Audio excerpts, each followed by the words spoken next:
자, 오늘은 35번째 화지 진꾀입니다. 여기 진은 이게 나갈 진자예요. 나갈 진. 뭐 이렇게 글자를 이렇게 썼지만은 사실 이게 여기가 이게 뭐냐면 어떤 사람은 이걸 뭐 눈깔진 뭐 이렇게도 얘기를 하는데 요게 이르를 짓자. 이르를 짓자를 두 개를 쓰고 그 다음에 나를자 쓴 거예요. 그러니까 이게 태양이 계속 돌고 돌죠. 그죠?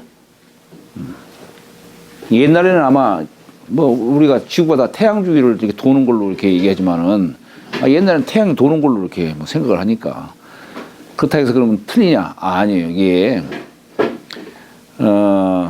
지동설을 얘기하냐, 천동설을 얘기하냐, 뭐 이렇게 얘기를 하지만은 사실은 천지동설이에요. 천지동설. 예, 천지동설. 그래서 우리가 뭐 기차에서 바라보는 풍경이나 또는 저 밖에서 기차를 바라보는 거나 뭐 같은 이치예요. 뭐 굳이 뭐 그걸 뭐가 틀리다 맞다 이렇게 얘기할 수가 없는 겁니다. 여기는 지금 태양이 도는데 좌선 상생하죠? 시계 방향으로 돌잖아요. 태양이 시계 방향으로 돌아. 우리 시계가 다 그거 본따서 만든 거 아니죠, 저게? 근데 여기다 진짜 두 개 쓴 건 뭐냐면 하지와 동지를 이렇게 기점으로 해가지고 계속 도는 것을 나아간다 이렇게 표현하고 있는 거예요. 나아간다. 양으로 밝히고 음으로 밝히고 그런 뜻으로 얘기를 하는 겁니다. 그래서 여기 지금 괴를 보면은 위에는 이중허 불, 밑에는 곤삼절 땅, 지금 땅 위에 태양이 이게 솟아오르는 거예요. 태양이. 그러니까 본래 이 땅이 어때요? 땅이 본래 무광체예요. 무광체인데 빛이 없는 본래 무광체인데 근데 태양이 솟구쳐서 쭉 하늘 위로 올라오니까 땅이 어떻습니까? 점차 밝아지죠? 점차 밝아져요. 이렇게 점차 밝아진다는 그 뜻을 취한 거예요. 그걸 갖다가 또 우리가 이제 태양이 뜨면은 사람이 밖에 나가서 일을 해야 되는 것이지 태양이 동창이 밝았는데도 불구하고 일어나지 않으면 그 뭐 문제가 있는 거예요, 그건. 그래서 이게 나아간다는 뜻이지만 자신을 밝히면서 나아간다. 이렇게 이해하시면 될 거예요. 자신을 밝히면서 이해한다. 우리가 세상에 나가는데 무조건 나갈 수가 없잖아. 그동안 내 지식을 쌓고 덕을 쌓고 또 사회에서 필요로 하는 그런 기능도 익히고 이러면서 세상에 나가야 되는 것이지 무조건 나가서는 안 되는 것이지. 여기 진이라고 하는 뜻이 그런 뜻이에요. 예를 들어서 우리가 풍산 점괘다. 이것도 나간다는 거예요, 이게. 우리 점점점자, 이게 점점점자. 근데 여기서 똑같이 이게 대부분 다 나간다는 뜻으로 얘기를 할 수가 있지만은 이것은 천천히 나가는 뜻이 담겨 있는 것이고, 이건 자신을 밝히면서 나가는 뜻이에요. 그러니까 우리가 뜻이 이렇게 조금씩 달라요. 뜻이. 내괴에서는 주로 태양빛에 의해서 자신이 밝아지겠죠. 이게 뭐냐? 말하자면 여기 외괴 또는 상괴라고도 하고 아래는 하괴라고도 하는데 여기는 윗사람이 이렇게 높이 솟구쳐 가지고 세상을 환하게 비추니까 그러니까 세상 사람 덩달아 이 윗사람의 그 광명한 빛을 받아가지고 참으로 밝은 세상, 태평한 세상이 되는 거예요. 그러니까 그렇기 때문에 여기 내괴에 있는 아랫사람들이 그 빛을 받아가지고 야, 이 좋은 세상 나도 세상에 나가서 뜻을 펼쳐야겠구나. 다 그렇지 않겠어요? 그러니까 내괴에서는 주로 자신의 빛을 밝히면서 나아간다라고 하는 뜻이 담겨 있는 것이고, 외교도 마찬가지예요. 여기는 이제 윗사람짜리로서 얘기하지, 윗사람. 여기는 그냥 자신을 밝히는 뜻으로서만 이렇게 얘기할 수 있다 하더라도, 여기는 위에는 윗사람으로서 물론 자신이 우선 밝아야 되지. 덕을 가득 쌓고 밝아야 되죠. 그러면서 윗사람 어떻습니까? 또 세상에 빛도 드리고 해야 되지. 그렇잖아요? 예, 자신만 밝으면 안 되죠. 예, 그러니까 그런 뜻들이 담겨 있어요. 그 여기 진이라고 하는 것이 나아갈 진. 우리가 진짜가 이렇게도 쓰잖아요. 세 주자에다가 예, 갈지자. 나아갈 진짜, 이것도 나아갈 진짜예요. 똑같은 나아갈 진짜지만 요것은 말하자면 새가 아래에 있다가 하늘 위로 날아 올라가는 뜻을 취한 거예요, 이게. 또는 이제 새 둥지 안에 있다가, 집 안에 있다가 밖으로 날아가는 그런 뜻을 취한 게 나아갈 진짜고, 여기는, 요 진짜는 자신을 밝히면서 나가는 그 뜻이 담겨 있는 거예요. 그러니까 글자의 쓰임새가 조금 달라요.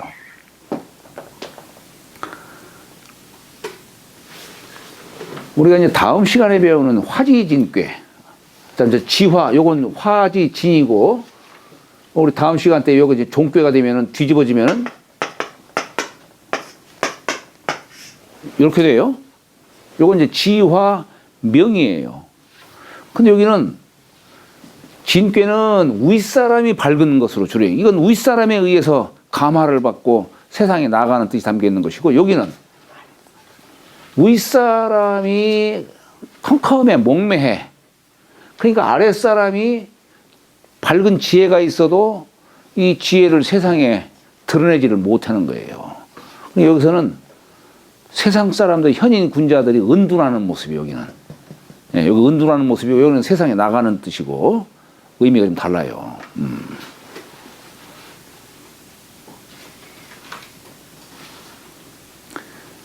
여기는 인군이 밝은 태양빛을 갖다가 들이우는 모습이고, 이건 신하가 밝은 지혜를 감추고 있는 모습이에요. 여기는 감추고 있는 모습이다, 이런 뜻이에요.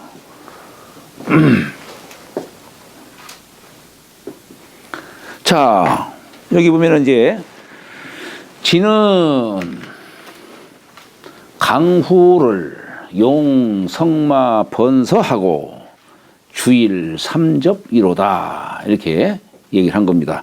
진은 강후를, 자, 우리 강후라는 말이 임금 후자를 이렇게 써요. 인변에다가 이렇게 쓰고, 그 다음에 화살시자를 썼어요. 여기 제후 후자예요. 제후 후.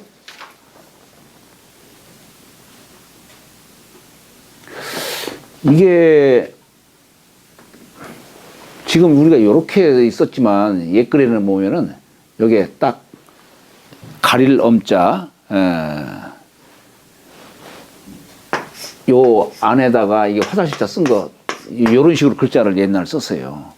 그러니까 이게 뭐냐면 결국 지금 요 화살을 간직하고 있는 사람, 이런 뜻이에요. 화살을 간직하고 있는 사람. 그럼 이게 무슨 뜻이냐?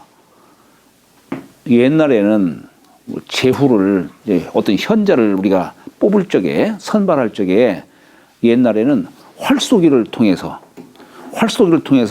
현자를 선발했어요. 현자를. 우리 노나라 등 이런 데 보면은 그런 말 나와요. 군자가 다른 면에 있어서는 남하고 다투지를 않아요. 그죠? 뭐 상대하고 함께 하면은 그대부터 하시오. 상대방에게 양보하고 자신은 한 발 물러서고 어떤 겸양의 미덕, 그것이 곧 예를 표현하는 걸로 생각하는 거예요. 군자가 다른 면에 있어서 다른 어떤 부분에 있어서는 그저 자신을 낮추고 상대를 높여주고 상대를 먼저 앞세우고 이렇게 하는데 딱 경쟁하는 게 한 곳이 있어. 경쟁하는 곳이 활쏘기야. 활쏘기는 경쟁을 해. 우리가 활쏘 사자가 어디예요? 몸신자에다가 마디춘자를 썼어요. 마디춘자. 이게 뭐냐면 이게 활쏘를 사자예요. 우리 주역에서는 이게 사자로도 읽기도 하지만은 수하 불상 석이다 석이라고 읽기도 해요. 쏠 석자 주로 석이라고 이렇게 발음을 하는 때는 여기 어때요? 받침이 기역이라든가 리을이라든가 비읍 이런 것들은 입성이라고 해요. 입성. 우리 사성, 우리 한자가 사성 체계가 있죠. 평성, 상성, 거성, 입성. 요 사성 체계가 있어요. 그래서 옛 사람들 보면 시집을 적에 이 평칙법이라고 해가지고 높은 글자, 낮은 글자 이런 거 다 가려가지고 시를 쓰기도 하고 이렇게 했던 겁니다. 근데 주로 우리가 시를 쓸 때 보면은 여기 이제 여러분들 사전을 보면은 요즘에 그런 거 없어요. 네모 딱 쳐놓고 동그라미가 여기 딱 쳐져 있으면 요건 평성이야. 낮은 글자. 나머지는 다 높은 글자야. 동그라미를 그냥 하는 거예요. 까맣게야. 네? 까맣게 하는 거예요. 그냥 동그라미. 아, 그냥 동그라미로 그냥. 그냥 동그라미. 예. 근데 여기에 동그라미가 있으면 요건 상성이요. 여기에 동그라미가 있으면 거성. 여기에 동그라미가 있으면 입성이야. 근데 입성은 주로 다른 것은 이건 뭐 암기해야지 뭐 그렇지 암기하지 않으면 알 수가 없어요. 근데 입성은 발음이 끝에가 기역이라든가 비읍이라든가 리을이라든가 탁탁 끊어지는 그런 거 있어요. 요걸 입성이라고 해요. 시를 지을 적에 이렇게 입성으로서 운을 이렇게 다는 경우가 있는데 입성으로서 운을 다니면 이게 뭐냐면 뭔가 슬픈 일, 안 좋은 일 이런 등등을 표현할 때 그 입성을 쓰기도 해요. 그래서 요 글자도 석이라고 있는 때에는 거기에 나쁜 뜻이 담겨 있는 거예요, 이게. 다 그 연유가 있어서 그런 것이지. 근데 사람들은 이런 거 구분하지도 않고 그냥 어떤 경우는 뭐 석자도 사라고 읽기도 하고 막 그냥 제멋대로 해요, 그냥. 수하, 불상, 석이다. 이렇게 읽어야 돼요. 사라고 읽어서는 안 되고. 그런데 뭐 내가 그 얘기 하려고 하는 것은 아니고 요 활쏘사자 보면 어때요? 몸신자에다가 마디촌자를 썼어요. 이 마디촌이라고 하는 것은 물론 손 갖고 얘기하는 것이지만 법도를 의미하는 글자예요. 사람이 활을 쏠 때에는 우선 자기 자세부터 바르게 잡는 거예요. 예. 그리고 나서 활을 잡아당겨가지고 딱 쏴가지고 관역을 맞추는 거예요. 그러니까 이 활쏘기는 뭐냐면 우선 자신의 기본 자세부터 우선 갖추고 나서 활을 쏘는 거예요. 군자는 이 덕을 숭상하는 거예요. 그래야만이 내 몸의 자세부터 반듯하게 딱 세워야만이 관역을 적중시킬 수 있다는 얘기예요. 예. 정곡을 뚫을 수 있다는 얘기예요. 이게 중용기도예요, 중용기도. 우리가 이 펼발자도 이렇게 쓰죠.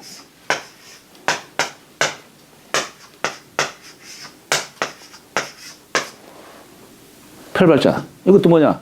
요게 이게 붓으로 말하면 이게 등질발자예요. 발을 이렇게 양쪽 발을 들린 거예요. 이게 북녘북자 비슷하게 쓴 거예요. 그래서 이게 붓으로 말하면 등질발 이렇게 되게 등질발. 요 글자를 쓰는데 여기에다가 활궁자를 썼고 이게 몽둥이 숫자예요. 말하자면 활과 화살을 잡아 당겨 가지고 쏘는 거죠. 활을 쏘는 거예요. 그래서 쏜다는 그런 뜻이 담겨 있는 거. 이것을 발언, 발심 다 이런 게 활 쏘는 거 갖고 다 얘기를 하잖아요. 이것이. 이런 글자가 그런 것처럼 하여튼 이 활 쏘는 데 있어서는 제일 강조하는 게 뭐냐면 덕을 강조하는 거예요. 그리고 법도에 맞도록. 그래서 만약에 활을 쏘고 나서 이게 정곡을 뚫지 못하면 소인은 아이고 바람이 더 셌나 아니면은 뭐가 여건이 안 맞아가지고 안 맞았다는 동 원인을 외부에서 찾지만은 군자는 그게 아니지. 내가 혹시 자세가 잘못됐나 우선 나 자신을 살필 줄 아는 거예요. 그래서 우리 논에서 나온 것처럼 군자가 다른 데에 있어서는 다투질 않지만 활 쏘는 데에 있어서는 경쟁을 한다는 얘기. 활 쏘는 데에 있어서는. 그래서 그 옛글에 보면은 향사례라고 해가지고 마을에서 이 활쏘기 시합도 다 하고 옛날 그랬어요. 이게 예법의 한 가지로서 이렇게 활쏘기 대회도 열고 그렇게 했던 겁니다. 누가 잘 맞추느냐 이게 아니에요. 누가 더 힘세냐 이게 아니에요.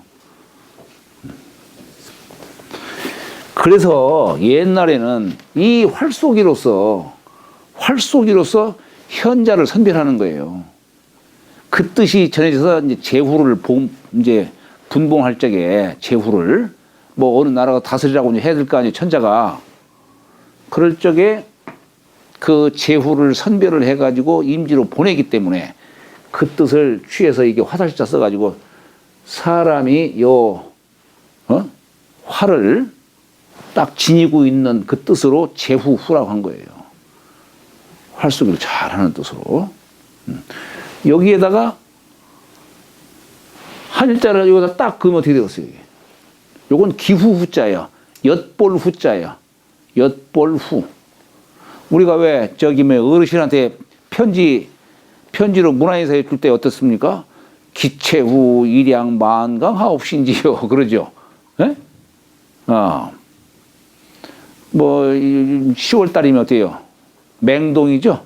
맹동지제에 10월달 음력 10월달 맹동지제에 기차의 후 일양 만강 하옵신지요. 이렇게 그때 그 기체후가 뭐냐면 요 기자에다가 몸체자 엿볼 후자예요. 기체후 일향 만강 일만만자 편한강자 이게 뭡니까? 기는 뭡니까? 이 기운이에요. 기운과 몸이 말하자면 심신이야. 심신이 요건 후는 엿볼 후자야. 그 심신 상태 상태가 한결같이 모든 면에서 다 건강하신지요.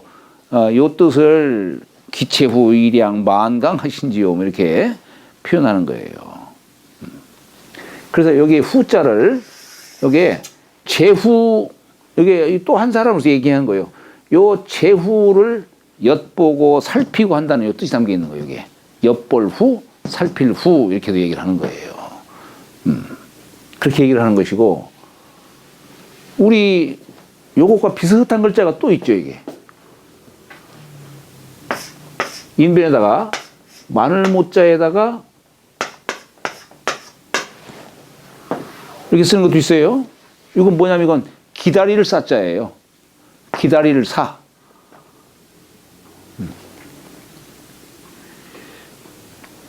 아까 여기에 빠지면은 제후후라고 했죠?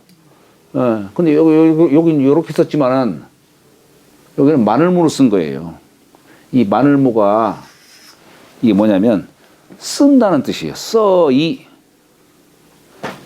우리 보통 이렇게 쓰잖아요. 예? 이렇게 쓰는데 이게 뭐냐면 요 마늘모자 여기다가 사람인자 쓴 거예요. 사람인자를. 이게 본래는 여기 없이 요 자체가 쓴다는 뜻이에요. 쓴다. 써있자의 뜻으로 얘기를 하는 거예요. 자, 근데 여기 이게 뭐냐? 이게 활을 쓸 수 있는 사람. 말하자면 이제 제후라든가 이런 사람들을 얘기하는 겁니다. 기다린다는 뜻이 있는 거예요. 그 사람이 오길. 그래야 내 나라를 갖다가 보호해 줄 거 아니에요. 그래서 기다리를 사자도 되는 겁니다. 이게 옛날에는 이게 활이 어떤 부족이라든가 어떤 나라 어떤 상징 그런 뜻으로 옛날 쓰였던 거예요. 우리 저기 뭐 결해족, 결해족자도 어떻게 써요? 이렇게 쓰죠? 예? 여기 뭐예요? 여기 이거 화살시자인데, 요건 깃발 기자를 갖다가 여기다 그 기자 쓰면은 깃발 기자 이게 누운 깃발 언자예요 이게. 그러니까 깃발 위에다가 화살을 꽂는 거야. 우리 부족은 요걸 요런 이게 뭐 어떤 부족을 갖다가 표시하는 거야. 그게 결해족자의 뜻이에요. 그게 결해족자.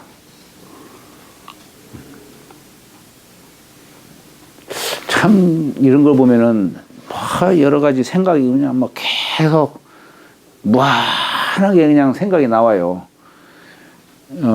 옛날 저기 설문해자라는 책을 보면은 중국이라는 나라를 갖다 중하로서 이렇게 보고 거기 변방의 나라를 동이, 서융, 남만, 북적 이렇게 얘기를 해요. 근데 다른 데는 융자 보면은 거기다 개견자를 썼고 개사선록자, 개 같은 민족이다 이런 얘기예요. 융족은 남쪽은 벌레 총자를 썼어요. 벌레 같은 민족이다 이런 얘기예요. 북쪽은 아니 북적이 개 같은 민족이다는 얘기야. 북쪽 오랑캐 적자예요 이게. 서쪽은 융족이요. 이것은 손으로 창을 잡고 있는 민족이에요. 창. 그래서 다 이렇게 참 천박하고 살생을 좋아하는 민족인데 유독 동이족만큼은 이라고 하는 것은 이족이라고 했어요. 여기 뭡니까? 활공자에다가 큰 대자 썼죠? 동이족은 대궁지인이다 이게 대궁. 그래서 동이족만큼은 대를 숭상하는 나라고. 그래서 군자 불사지국이다 이렇게 얘기를 하고. 그래서 이 대를 숭상한다는 뜻이 뭐냐면 동이족 사람들은 어진 걸 좋아한다는 얘기예요. 어진 덕을 좋아한다 이런 얘기예요. 그래서 우리 논에서도 도가 행하지 못하는구나. 나는 아이고 이놈 바다를 저기 떠나서 뗏목 타고 저기 동이족에 가서 살고 싶다. 논의 대목에 그런 얘기가 나와요. 공자도 여기 이족을 숭상한 거예요. 참 그런 거 보면 이 화살이 갖고 있는 상징적 의미 이게 참 많은 것들을 생각하게 할 수 있는 글자입니다. 자, 여기에 지는 강후를 용, 성마, 번서하고 주일 삼접이로다 했어요. 여기가 이제 편안한 제후라고 했어요. 편안한 제후. 자, 여기서는 이 강후라고 하는 이 글자를 단어를 두 가지 뜻으로 이해하실 필요가 있어요. 뭐냐면 여기 지금 제후는 요 나라를 다스리는 그 임금을 말하는 겁니다. 아니 우리가 나라 국자 이렇게 쓰잖아요. 큰 입구 안에다가 한일자 쓰고 입구자 쓰고 또 한자 긋고 여기 이게 창과자 아니에요 이게? 창과자? 땅 위에 인구가 있고 여기다가 창과자를 썼어요. 그리고 테두리를 친 거예요. 그러니까 여기서 국이라고 하는 것은 어떤 경계를 그어서 그 안에 사는 백성들을 편안하게 살게 하고 지켜줄 의무가 있는 것이죠. 그러니까 여기에 강후라고 하는 이 두 글자를 편안케 나라의 백성들을 편안케 해주는 제후 이런 뜻으로도 이해할 필요가 있습니다. 그렇게도 얘기할 수 있고 또 한 가지는 여기서 보면은 대략 이 나라 국자는 이 곤괴에서 나와요. 곤괴. 예. 직경강자 써가지고 곤괴에서 나와요.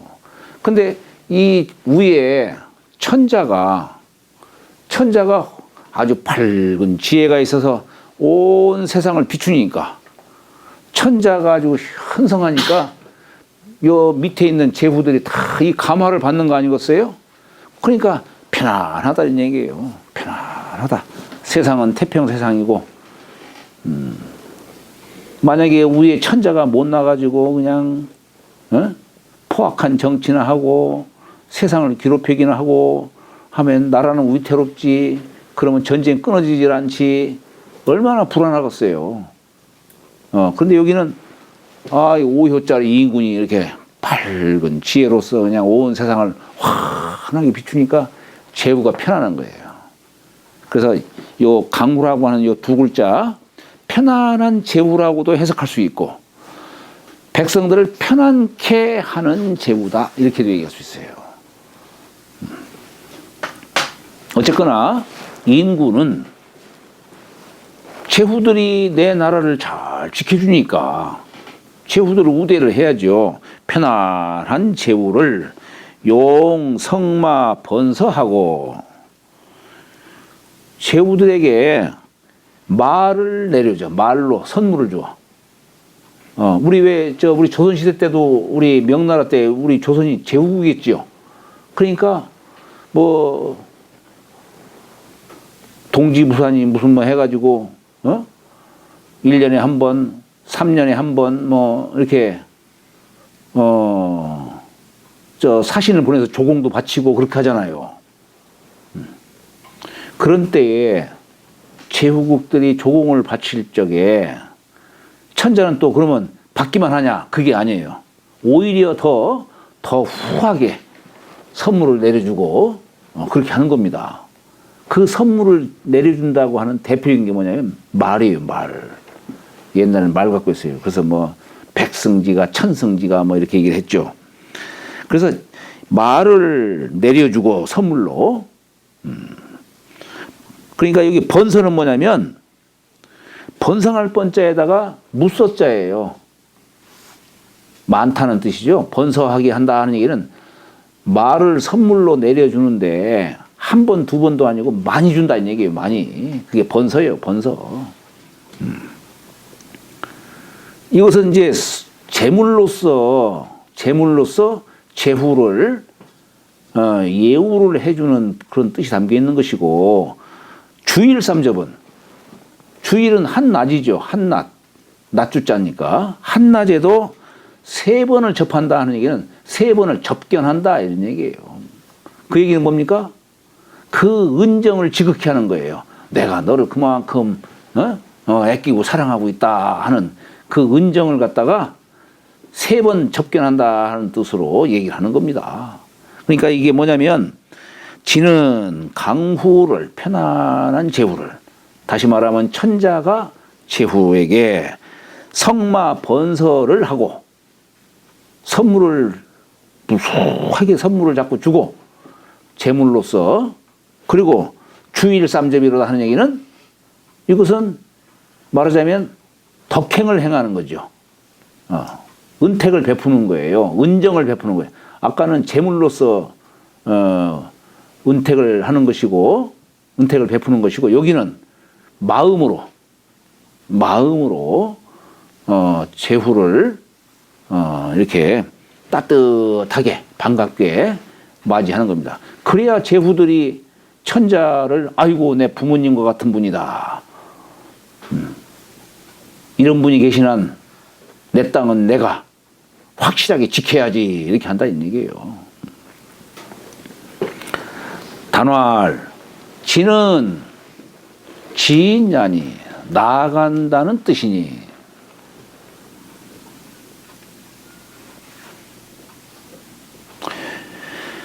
명출지상하야 순이 이호 대명하고 유진이 상행이라 시 강후 용성마 번서 주일 삼접이라.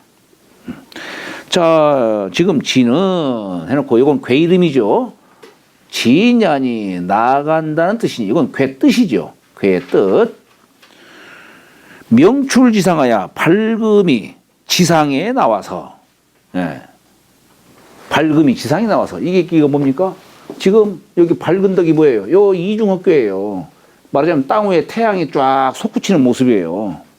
이게 명출지상이에요. 밝은 이 광명의 빛이 지상에 솟아올랐어. 그래서 순이 2호 대명하고 여기에서 순이하야, 여기서 순이한다는 얘기는 따른다는 뜻이에요. 천리를 따르고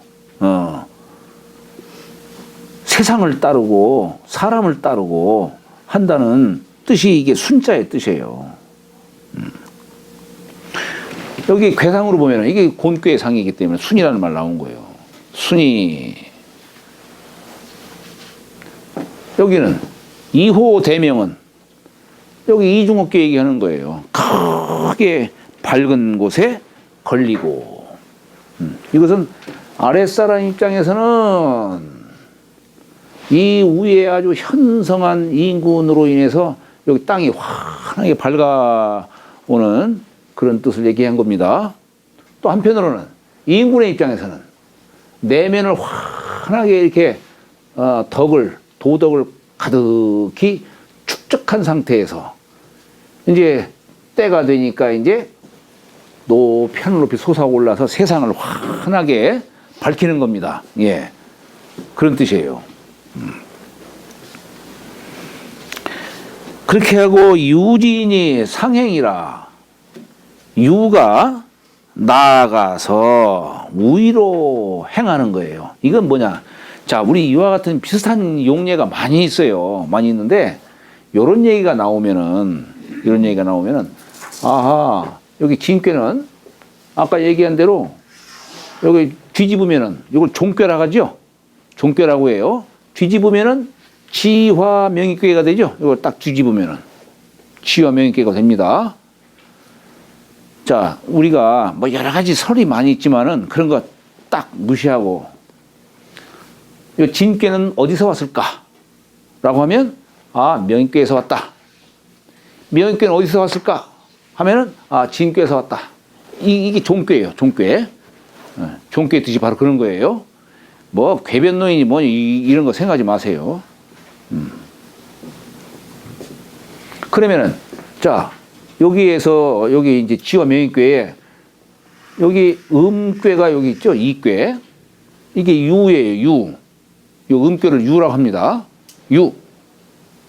유가 지인했다는 얘기는 위로 올라갔다는 얘기 안에서 아래에서 위로. 유진이 해서 상행이요. 위로 행했다. 유진이 상행이라 이런 얘기예요. 뜻이 뭐냐면 명출 지상하야 순이 2호 대명하고 밝음에 걸려. 지금 땅이라고 하는 것은 본래 무광체인데 태양이 높이 솟구치니까 환하게 밝아지는 거예요. 이게 진꾀의 상이에요. 그러니까 이게 순이 2호 대명하고 이런 뜻이에요. 그리고 유진이 상행은 여기 천자 되는 자가 위로 올라와가지고 여기 천자가 다 된 거예요. 여기 음효가 여기 2호짜리가 이렇게 천자가 된 거예요. 그래서 밝은 지혜로 부드러운 덕으로 세상을 환하게 비치는 거예요. 무인정치가 아니라 문인정치. 옛날 우리 일제 강점기 때 김인현 3월 1일 그죠? 대한독립 만세를 외치니까 아이고 이놈들 안 되겠구나 해가지고 문인정치를 이렇게 막 하고 오히려 회유하는 척하면서 뭐 더욱더 쪼이긴 했지만은 그렇게 좀 한 적이 있었죠. 그러니까 이게 순이 2호 대명하고 유진이 상행이라 하는 이 뜻이 갖는 어떤 의리적인 뜻 이런 것도 잘 도식적으로만 이해하지 마시고 요거 잘 이해하시기 바랍니다. 밝은 덕을 갖고 부드러운 덕으로서 세상에 임하는 그런 뜻들을 이렇게 이해하시면 됩니다. 시 이 때문에 강후 용성마번서 주일 3점이라 한 것이다. 아까 구절을 전체를 갖다가 순이 2호 대명 유진이 상행이라고 하는 요 두 글자로 참 두 구절로 표현한 것이죠. 자, 단활 명출지상하야 명출지상하야 명출지상이 진이니 명출지상이 진이니 밝음이 지금 지상에 나왔어요. 땅 위로. 여기 지금 이중hợp배가 땅 위로 올라온 걸 말하는 거죠. 땅 속에 있다가. 이게 진의 뜻이다. 그러니 군자가 이를 보고, 여기 이자는 쓴다는 뜻이라고 했죠. 역도를 체득해서 쓰는 거예요. 군자의 도에 맞게. 어떻게 쓰느냐. 자소명덕하나니라. 자소명덕이 뭐예요? 스스로 자신을 말하죠.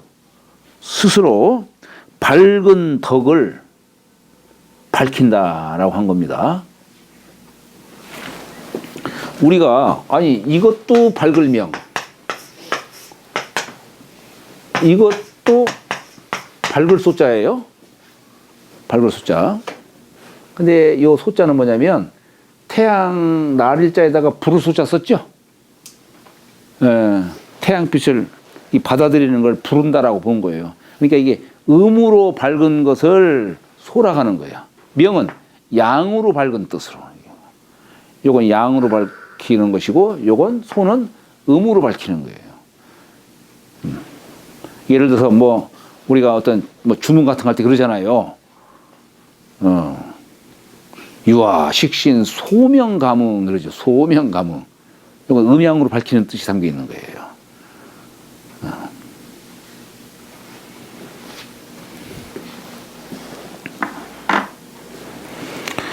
여기서 밝은 덕은 뭐겠어요? 하느님으로부터 부여받은 본래 덕을 말하는 거예요. 우리 대학책에 보면 대학지도는 제명 명덕이라고 했죠.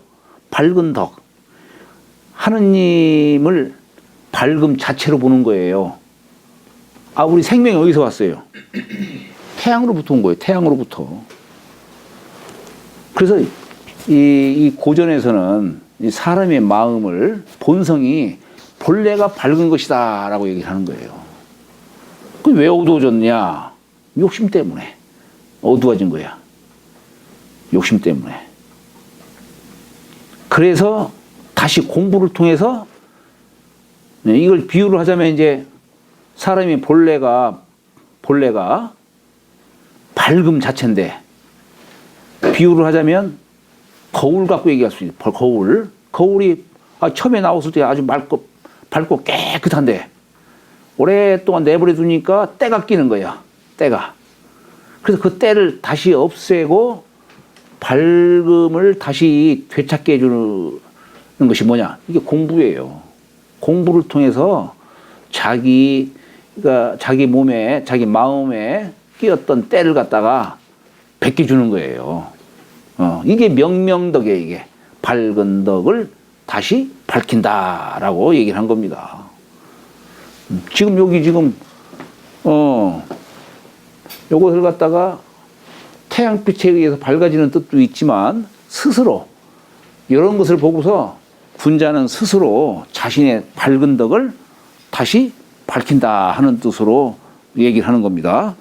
여기 군제 이하야 자소 명덕 하나니라 이렇게 얘기를 한 거예요. 이게 왜 마음을 명심이라고 하지 않고 우리가 보통 뭐 명심 이렇게 얘기하잖아요. 명심보감 이렇게 얘기하잖아요. 에? 근데 왜 명심이라는 말을 안 쓰고 명덕이라고 했을까?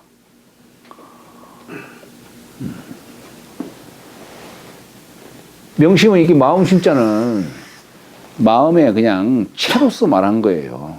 근데 우리가 대학에서는 명심이라는 말 안 쓰고 명덕이라는 말 써요. 덕이라는 글자를 써요.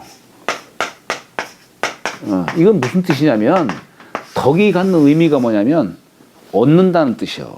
얻는다. 그래서 덕은 득이하라 이렇게 얘기를 해요. 덕은 득이하라. 얻는다는 뜻이다. 우리가 도라고 하는 글자도 쓰죠. 도. 우리가 도, 덕 이렇게 얘기하죠. 도는 뭐고 덕은 뭘까? 우리가 숱하게 그렇게 뭐 얘기하지만은 정의를 내리라고 하면은 참 이게 내리기가 어려워 이게. 그래서 옛날 선배들이 뭐라 하냐면 도는 도야요. 길도자. 도는 길과 같다 이게 길과 같다. 덕은 덕이하라. 한 글자로 딱딱 표현해요. 덕은 얻는다는 뜻이다. 그러면 저 사람 덕 있다 하는 얘기는 뭐예요? 저 사람 덕 있다.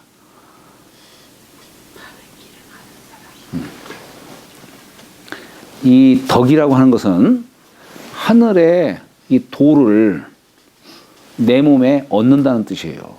우리 비유를 하자면은 달이 본래 무광채예요. 무광채인데 어때요? 태양빛을 받아들여 가지고 점점 밝아져요. 그렇죠?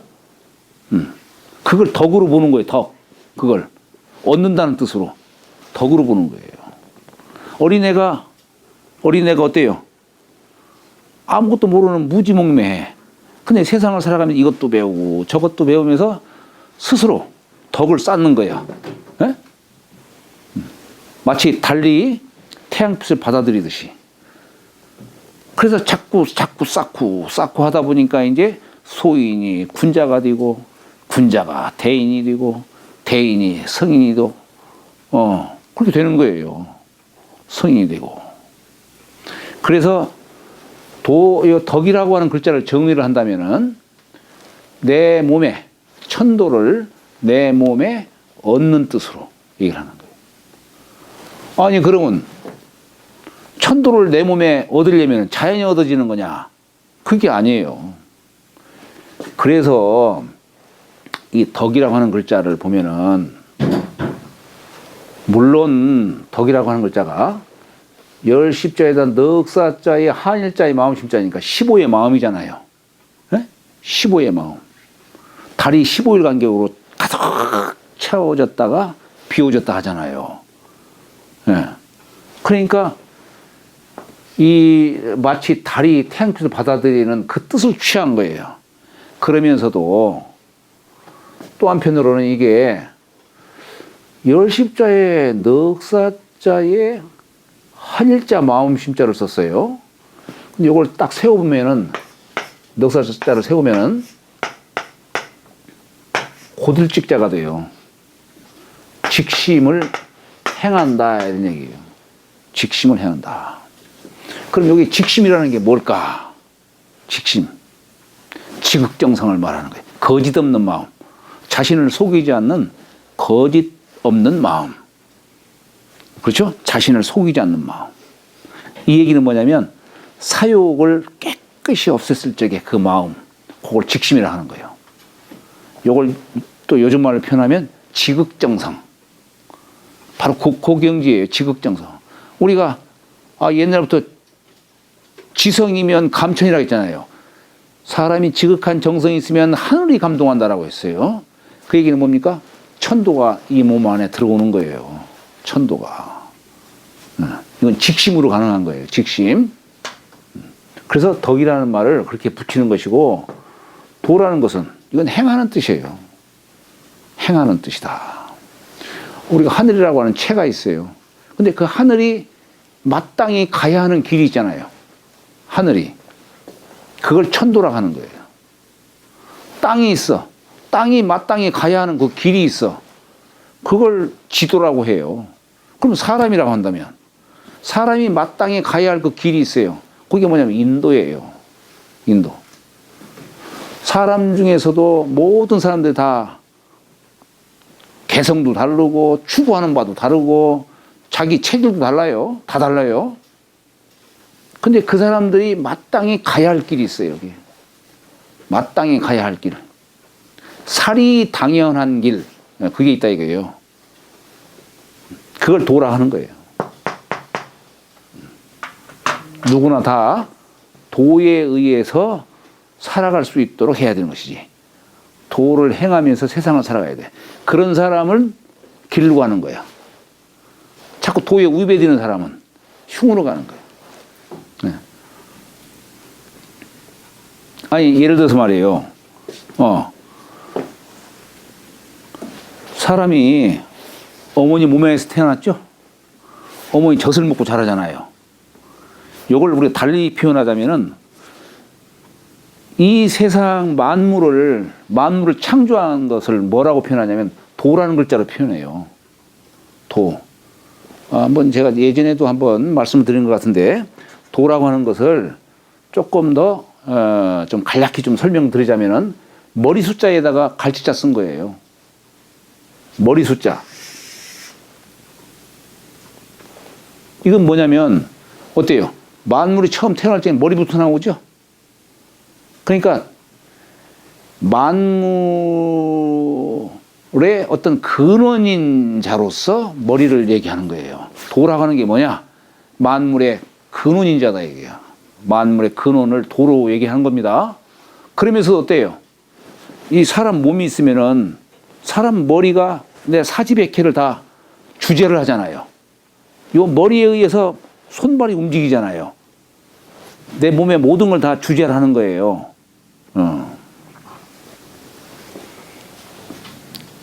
그러니까 이 도라고 하는 것이 뭐냐? 만물을 주재하는 자로서도 얘기를 하는 거예요. 만물의 근원자로서도 도라고 하는 것이고 주재하는 뜻으로도 도라고 하는 거예요. 이 두 가지 뜻만 딱 익혀두시면 도의 실상을 대개는 이해하실 수 있을 겁니다. 그 오덕경 설명할 때에 네. 획수 우이 네. 이에 두 자가 음량으로 그렇죠. 그걸로도 한번 설명하고 아까 내 15마음 다시 한번 좀 얘기해. 요게 덕이라는 글자가 14에다 한자 쓰니 15의 마음이잖아요. 달이라고 하는 것이 15일 간격으로 찾다가 비워졌다 하잖아요. 그래서 이 덕이라고 하는 글자를 달이 태양빛을 받아들이는 이치로서 설명을 하는 겁니다. 또 한 가지는 참 묘하게도 여기 보면 획수가 15획이에요. 하나, 둘, 셋, 넷, 다섯, 여섯, 일곱, 여덟, 아홉, 열, 열하나, 열둘, 열셋, 열넷, 열다섯. 획수도 15획이고 거기에 드러난 숫자도 15의 숫자고 달하고 연관이 있죠? 달하고. 그리고 여기 도라고 하는 글자를 파자할 적에 이게 머리 숫자 갖고도 얘기하지만은 사실 이 머리 숫자가 어떻게 또 글자가 또 이렇게 합쳐서 이루어졌을까? 만물이 생겨나는 처음 근원처를 하나로 보는 겁니다. 이걸 태극으로 보는 거예요. 태극에서 모든 것이 생겨나는 거예요. 여기에 양과 음이 여기 붙어 있는 거예요. 네? 여기에 의해서 만상이 생겨나는데 생겨나는 시초를 자라고 한 거예요. 자연인이 스스로 자자 쓰는 거예요. 근데 이 자자가 뭐냐면 코를 뜻하는 거예요. 코. 여기에서 이렇게 삐친 건 뭐냐면 요 산근이에요. 양미간하고 요 코하고 연결되어 있는 요 산근이에요. 이 산근이 갖는 의미는 뭐냐면 만물이 생하는 처음 자리로서 얘기하는 거예요. 여기를 통해서 혼백이 출입하는 거예요. 혼백이 출입해요. 이게 사람 몸이 어머니 몸 안에서 이루어지려면 우선 먼저 혼이 들어오는 거예요. 혼이 들어오려면 코가 있어야 되는 거예요. 코를 통해서 혼이 들어온다는 얘기예요. 혼이. 그러므로 해서 여기서부터 이제 몸이 형성되기 시작하는 거예요. 맨 처음에는 이제 신장부터 생기고 그 다음 달에는 이제 심장이 생기고 그 다음에는 간장, 그 다음에 폐, 그 다음에 이제 토로서 이제 몸체가 이제 형성이 되는 겁니다. 그런 식으로. 그래서 이게 여기에 의해서 이게 머리 숫자의 머리에 어떤 형상을 갖게 되는 거예요. 형상을 갖는 것 중에 이 머리부터 만들어진다라고 하는 것 뜻을 얘기하는 거예요.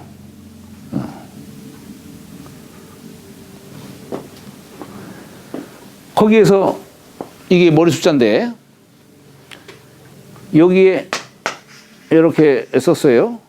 요건 뭐냐면 요것도 책받침변은 이렇게 쓰지만 요것이 행할 행자를 갖다 이렇게 쓴 거고 요것은 그칠 지자를 쓴 거예요. 도라고 하는 것은 뭐냐? 때를 따라서 행해야 될 때 행해야 할 줄 알고 그쳐야 될 때 그칠 줄 아는 거. 이게 도다 이거예요.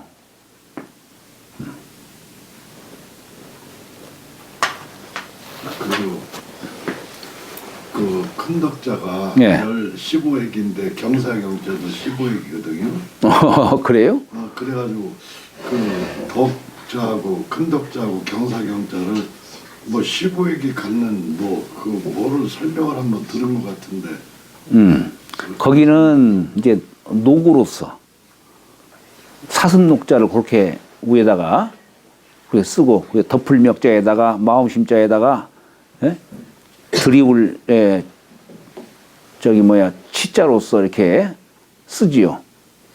예, 복이 녹이 서서히 안으로 깃드는 그 뜻을 취한 글자가 그게 경사경자예요. 이게. 자, 여기 지금 잠시 쉬었다가 하도록 하겠습니다.